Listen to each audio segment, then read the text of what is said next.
Hi అండి, బాగున్నారా? నేను మీ రమానండి. ఈరోజు మనం ఆంధ్ర స్టైల్ చేపల పులుసు ఎలా వండుకోవాలో చూద్దామండి. చాలా చాలా టేస్టీగా ఉంటుందండి. పులుసు ఇలా చిక్కగా ఉండి చాలా బాగుంటుందండి. ఒక్కసారి ఇలా ట్రై చేయండి. చాలా చాలా బాగుంటుందండి. ఒక్కసారి తింటే వదిలిపెట్టరు. దీని తయారీ విధానం ఎలాగో మనం చూద్దామండి. ఇప్పుడు చేపల కూర తయారు చేసుకోవడానికి మిక్సీ జార్ తీసుకున్నానండి. మిక్సీ జార్లో వెల్లుల్లిపాయలు, జీలకర్ర, కొంచెం మెంతులు తీసుకున్నాను, 3 లవంగాలు తీసుకున్నాను, 2 యాలక్కులు తీసుకున్నాను, కొంచెం దాల్చిన చెక్క, ఒక 10-12 వరకు మిరియాలు తీసుకున్నానండి. అల్లం ముక్కలు తీసుకున్నాను, పచ్చిమిర్చి తీసుకున్నానండి,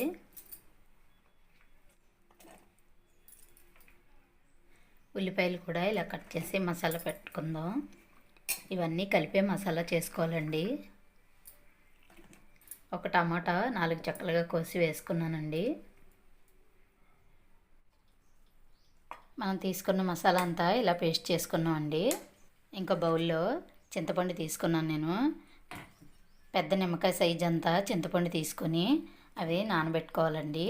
నానండి మందపాటి గిన్నె, ఇలాంటి వెడల్పు గిన్నె అయితే చేపలు విడిపోకుండా బాగుంటుందండి. ఇప్పుడు దీంట్లో ఆయిల్ వేసుకుందాం. ఆయిల్ చేపల పులుసుకి ఎక్కువే పడుతుందండి.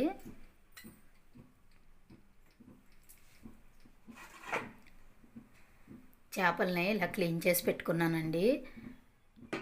ఉప్పు పసుపు వేసి ఇలా క్లీన్ చేసి పెట్టుకున్నాను. ఇలాగా క్లీన్ చేసుకుంటే బాగుంటుందండి. తీసుకొని ఇలా సన్నంగా కట్ చేసి ఆ ఉల్లిపాయ ముక్కలు కూడా వేసుకుందామండి. ఇందాక ఒక టమాటా మిక్సీ పట్టుకున్నాం కదండి, ఇది ఇంకొక టమాటా అండి, కొంచెం పెద్ద టమాటా. దీన్ని మనం చేత్తోనే చిదుపుకొని, చేపల పులుసు కదండి, మనం కొంచెం ఇంగువ వేసుకుందామండి. ఇంగువ వేసుకుంటే గ్యాస్ ట్రబుల్ ఉండదు, బాగుంటుంది.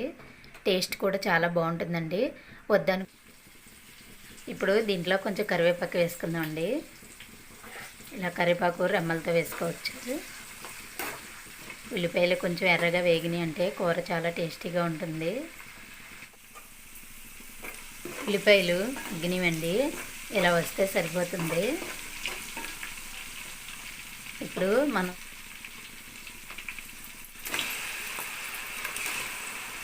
పేస్ట్ మొత్తం వేసుకుందామండి. పేస్ట్ నూనెలో వేగాలండి.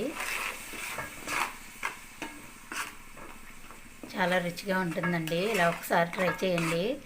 ప్రోటీన్గా కాకుండా ఇలా చాలా రుచిగా ఉంటుంది. చక్కగా చేప ముక్కలకు పట్టి చాలా రుచిగా ఉంటుందండి. టమాటాలని ఇలా మెదిపి పెట్టుకున్నానండి, ఇవి కూడా వేసుకుందాం.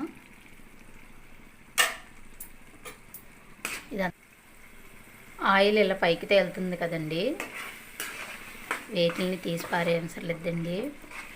గ్రేవీ చిక్కగా వచ్చి పులుసు చక్కగా దగ్గరగా చిక్కగా వస్తుందండి. చాలా రుచిగా ఉంటుంది. కారం వేసుకుందామండి. కారం 3 స్పూన్ వేసుకోవాలండి. చేపల కూర కదా, కారం ఎక్కువే పడుతుంది. ఉప్పు ఇంత పడుతుందండి. చేప ముక్కలు ఎక్కువ వేసుకున్నాం కదా మనం.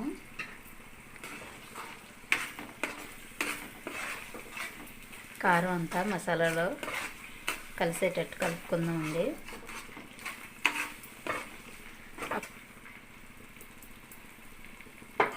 ఇప్పుడు మనం కడిగి క్లీన్ చేసి పెట్టుకున్న చేప ముక్కల్ని వేసుకుందామండి.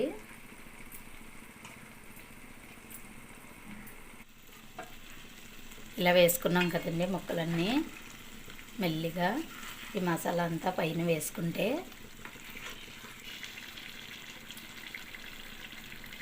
మంటని ఫస్ట్ సిమ్లో పెట్టి ఇలా వేసుకుంటే, ఈ కర్రీ ఎలా చేసుకున్నారంటే ఇలా ప్రిపేర్ చేసుకుంటే చాలా చాలా బాగుంటుందండి. ఒక్కసారి ఇలా ట్రై చేశారంటే ఇప్పుడు 1 నిమిషం అయింది కదండి, చింతపండు గుజ్జు వేసుకుందాం.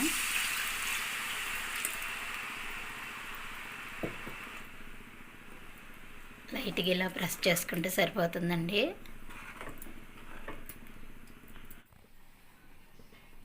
గరిటె పెట్టి మెదపకూడదండి. ఇలా టర్న్ చేసుకోవాలి.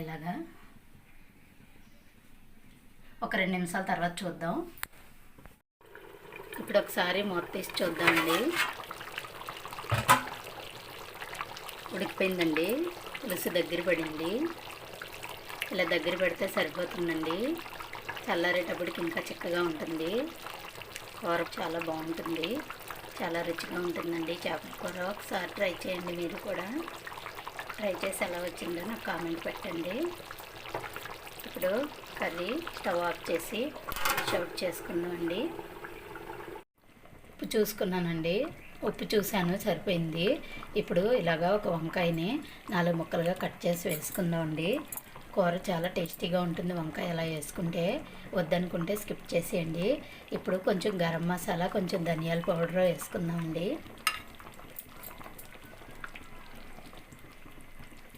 క్లాత్ పట్టుకొని తిప్పితే, దాకని తిప్పితే సరిపోతుంది.